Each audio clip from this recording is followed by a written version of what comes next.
El Señor ha entrado a Jerusalén. ¿Por qué pensamos que entró un domingo? En el capítulo 12 de Éxodo, en el versículo 3 específicamente, dice así: hablad a toda la congregación de Israel diciendo, en el 10 de este mes, tómese cada uno un cordero según las familias de los padres, un cordero por familia. El 10 se apartaba el cordero.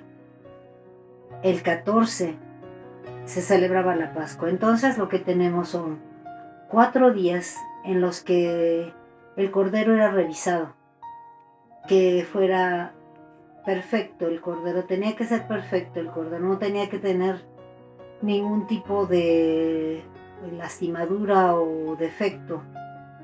Y durante 4 días lo tenían reservado para que fuera el uso de la Pascua.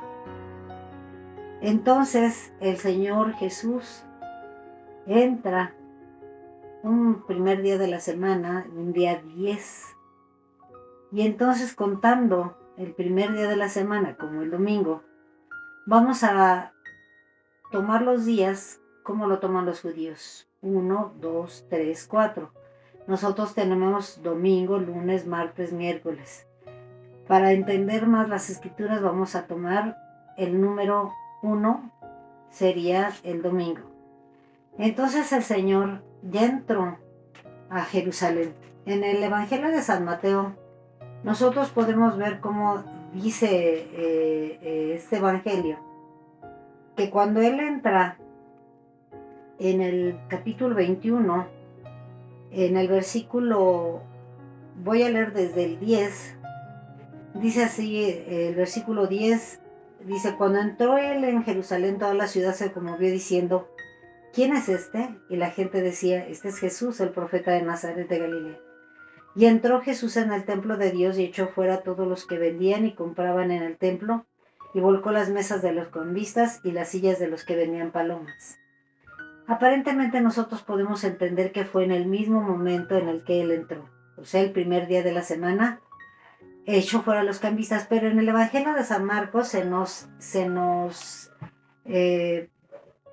dice más claramente qué fue lo que pasó. Y lo que tenemos es que dice así, el capítulo 11 de San Marcos, el versículo 11 dice: y entró Jesús en Jerusalén y en el templo, y habiendo mirado alrededor todas las cosas, como ya anochecía, se fue a Betania con los 12. Entonces nosotros lo que debemos de entender, que el primer día de la semana, el Señor entra a la santa ciudad, y como dice en el Evangelio de San Marcos, mira alrededor y entonces ahí se da cuenta de que allí están los cambistas, porque recuerden que era la semana que empezaban a entrar las ovejas por la puerta donde entró el Señor Jesús, la puerta de las ovejas. Entonces empieza a ver todo esta aglomeración y toda esta manera de celebrar la Pascua. Recuerden que la ciudad de Jerusalén se presume que podía recibir hasta 1 millón de habitantes en ese tiempo. Entonces allí están colocados los cambistas y los que tenían las monedas y los que vendían palomas y los que vendían corderos. Pero el Señor Jesús no es un arrebato. Él mira todo y se regresa, porque dice ya anochecía. Recordemos que el día judío empezaba a las 6 de la tarde y terminaba a las 6 de la tarde. Entonces el Señor Jesús, lo que sucede es que el primer día de la semana entra a Jerusalén, mira a todos, mira a los cambistas y se regresa a Betania, donde estaba quedándose hospedado con sus amigos María, Marta y Lázaro.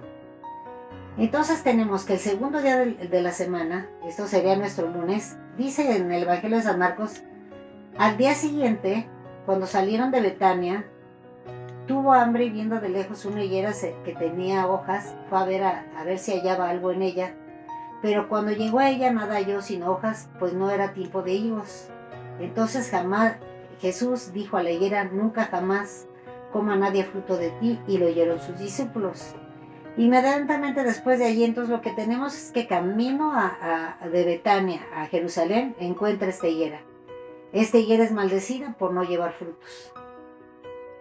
Inmediatamente el Evangelio de Marcos nos dice que fue al templo y es allí donde purifica el templo. Entonces lo que tenemos que en un día, como lo que celebramos el día de hoy, un lunes, el segundo día de la semana, el Señor Jesús echa a los cambistas. Entonces podemos decir, de acuerdo a los evangelios, que el segundo día de la semana, el Señor Jesucristo maldice la higuera y echa fuera a los cambistas. Y luego vemos que en el mismo Evangelio de San Marcos dice en el capítulo 19, en el capítulo 11, versículo 19, dice: pero al llegar la noche Jesús salió de la ciudad. Lo más seguro es que en ese momento también, antes de que oscureciera, el Señor ya empieza a tener el primer enfrentamiento con los escribas y con los ancianos. El primer día entra el Señor a Jerusalén. El segundo día maldice la higuera y echa a los cambistas del templo el segundo día. En nuestro lunes, el segundo día. Y lo más seguro es que empiece con una disertación y el grupo de fariseos, escribas, ancianos, herodianos y saduceos empiezan a tentarlo por 4 días, que era lo que se supone deberían de estar probando el cordero de 1 año sin defecto. Debían de tener 4 días, lo tenían apartado para estarlo probando. Eso fue lo que pasó con el Señor Jesucristo. Entonces, ¿qué pasó el lunes? El Señor Jesucristo entró al templo, echó a los cambistas, maldijo a la higuera. Buenos días.